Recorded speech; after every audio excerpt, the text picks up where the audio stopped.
అన్ని ప్రభుత్వాలు నేను చెప్పిన ముందు అన్ని ప్రభుత్వాలు విపరీతమైన నెగిటివ్ ఆ 10 సంవత్సరాలు కూడగట్టుకున్నది ప్రజల నుంచి పక్కకు తొలగినేసినాయి. కానీ ఒకే సంవత్సరం లోపల అంతెత్తున నెగిటివ్ వచ్చేసింది మాత్రం ఇప్పుడు ఉన్న కాంగ్రెస్ ప్రభుత్వానికి. ఇది గుర్తుపెట్టుకోవాలి, ఇది చాలా అండర్లైన్ చేసి గుర్తుపెట్టుకోవాలి. ఇంత నెగిటివ్ రావడానికి గల కారణం ఏంటి అనే విషయాన్ని కూడా మనం మాట్లాడుకోవాలి. ఇప్పటికిప్పుడు నిజంగా కనుక స్థానిక సంస్థల ఎలక్షన్లు పెడతారా అంటే పెట్టరు అనే దానికి నా దగ్గర ఒక స్ట్రాంగ్ రీజన్ నేను చెప్పదలుచుకున్నాను. ఒక ప్రముఖ ఎంపీ గారు ఆయన చేతి లోపల డాక్యుమెంట్ ఉంది. ఆయన కులగణన విషయానికి ఈ బైఫరికేట్ చేసేసి ఏ కులానికి ఎంత చేయాలి అనే దాని మీద ఆయన హోంవర్క్ చేస్తున్నారు. ఆయన సిన్సియర్ క్యాండిడేట్, వేరే డిస్ప్యూట్ లేదు. ఆయన చేస్తున్న క్రమం లోపల వీళ్ళు ప్రభుత్వానికి కొన్ని సూచనలు చేశారు. ఇప్పుడు మన ప్రభుత్వం ఎలక్షన్ లోకి పోతే నష్టాలను సరిచూడడం ఖాయము. బీసీలను మాత్రము నెగ్లెక్ట్ చేసినట్టు అయితే పెద్ద నష్టం జరుగుతుంది అనేది వారు సజెస్ట్ చేశారు. ఆ విషయాన్ని పిసిసికి తెలుసు, నాకు తెలుసు. ఈ విషయం నాకెలా తెలిసింది అనే విషయాన్ని పక్కన పెట్టేద్దాం. ఇప్పటికిప్పుడు ఏమి జరగదు. ఒకవేళ కనుక మీరు కులగణన చేసింది దేనికోసం అంటే ఓన్లీ మభ్య పెట్టి మారేడు గాడ చేయటం కోసము, ఆస్తుల లెక్కలు తెలుసుకోవడం కోసం మాత్రమే కులగణన అప్పుడు బీఆర్ఎస్ పెట్టేసింది, ఇప్పుడు కాంగ్రెస్ పెట్టేసింది. అంతకు ముందు వాళ్ళు ఆస్తుల మీద కాన్సన్ట్రేషన్ చేయలేదు. అంతకుముందు తెలుగుదేశం పార్టీ కానీ అంతకుముందు ఉన్న కాంగ్రెస్ కానీ ఆస్తుల మీద కాన్సన్ట్రేషన్ చేయలేదు. అంటే ఉమ్మడి ఆంధ్రప్రదేశ్ లో ఉన్న ఆ 2 ప్రభుత్వాలు చేయలేదు. ఇప్పుడు తెలంగాణ రాగానే తెలంగాణ లోపల మిగులు భూములు 1,28,00,000 ఎకరాల మిగులు భూములు కొట్టేయడం కోసము ఆత్రమంటూ గత 10 సంవత్సరాల లోపల బీఆర్ఎస్ సక్సెస్ఫుల్ గా పనిచేసింది. లక్షల ఎకరాలు కొట్టేసింది. ఇప్పుడు కాంగ్రెస్ కూడా అదే ప్రయత్నంలో ఉన్నది. ఆ విధంగానే కొట్టేస్తున్నారు. నేను ఒకటే, ఆ ప్రభుత్వాన్ని ఈ ప్రభుత్వాన్ని మీ దగ్గర నా దగ్గర కొన్ని లెక్కలు ఉన్నాయి. ఆ లెక్కలలో తేలినది ఏంటంటే 1,28,00,000 ఎకరాల భూములు మిగులు భూములు ఉన్నాయి. ఆ భూములు ఎవరి అకౌంట్ లో పోయినాయో మీరు ఏమైనా తేల్చగలుగుతారా, చెప్పగలుగుతారా అంటే వీళ్ళు చెప్పలేరు. ఎందుకంటే దొంగలే ఇక్కడ ఉన్నారు కాబట్టి. ఆ 1,28,00,000 ఎకరాలను కొట్టేయడం లోపల చాలా నిమగ్నమై ఉన్నారు ఇప్పుడు. అంటే ఈ రోజు వాళ్ళ కాన్సన్ట్రేషన్ అంతా భూముల మీద రాజకీయాలు చేయాలి, భూములను అమ్ముకోవాలి, భూములతో రియల్ ఎస్టేట్ చేయాలి. రియల్ ఎస్టేట్ దండగానే మారిపోయింది తప్పితే కొన్ని $1 ట్రిలియన్ భూములు ఇక్కడ ఉన్నాయి అన్న విషయం చెప్తున్నాను. అంటే మన లక్షల కోట్లు చెప్తే అర్థం కాదు కాబట్టి నేను $1 ట్రిలియన్లకి వెళ్ళిపోతున్నాను. ఈ ఇంత విలువైన భూములను తెలంగాణలో ఉన్నాయన్న విషయం లోపల పెద్ద డిస్ప్యూట్ కూడా ఏం లేదు. అది స్వయాన అప్పటి ముఖ్యమంత్రి కేసీఆర్ గారు వెల్లడించారు. ఏమని వెల్లడించారు? 2 అంశాలు చెప్పారు. ఒకటి వచ్చేసేమో ఎలక్షన్లు తెలంగాణ రాకముందుకు చాలా ప్రగాఢంగా తను చెప్పినంటే దళితులకు 3 ఎకరాల భూమి కనుక ఇచ్చినట్టు అవుతే ఇది ఆత్మగౌరవంగా ఉంటది ఎస్సీ ఎస్టీలకు. ఆ బిడ్డలకు ఆత్మగౌరవం కోసం 3 ఎకరాలు ఉండాలా. ఎందుకంటే ఈ రోజు భూమి అనేది అధికారాన్ని సూచిస్తుంది, ఆహారాన్ని పెడుతుందన్న కేసీఆర్ గారు తెలంగాణ ప్రభుత్వం వచ్చిన తర్వాత అదే అసెంబ్లీ లోపల భూములే లేవని డిక్లేర్ చేశారు.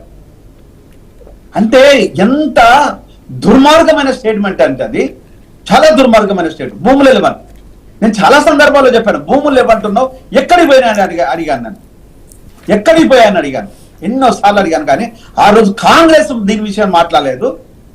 ఈవెన్ బీఆర్ఎస్ చెప్పిన దాని గురించి భూముల గురించి మాట్లాడలేదు.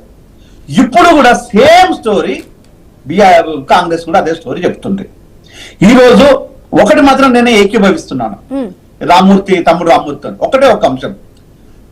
ఈ రోజు స్కూళ్ళకు కానీ ప్రజా సంక్షేమ పథకాలకు మీరు డబ్బులు రిలీజ్ చేయని మీరు కార్పొరేటివ్ బిజినెస్ క్యాండిడేట్లకు ఈ రోజు లేదు అనుకుంటే కాంట్రాక్టర్లకు మాత్రమే 10% తీసుకొని రిలీజ్ చేస్తున్నది అక్షరాల వాస్తవము.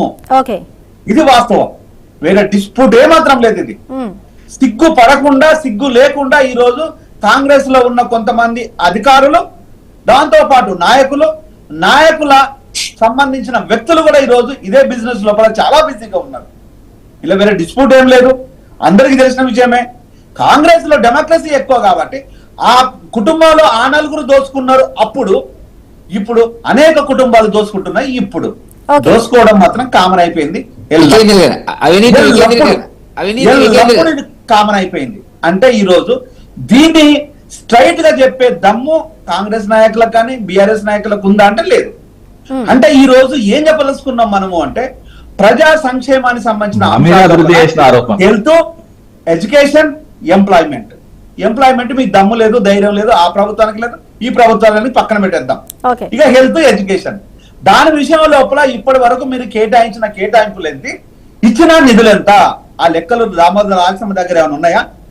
ఇక మిగతా ఎడ్యుకేషన్ మినిస్ట్రీ అంటే రేవంత్ దగ్గరే ఉంది, నీ దగ్గర ఏమైనా ఉందా రేవంత్? ఇద్దరి దగ్గర లేరు. అంటే ఈ రోజు మీరు ఏం చేస్తున్నారు?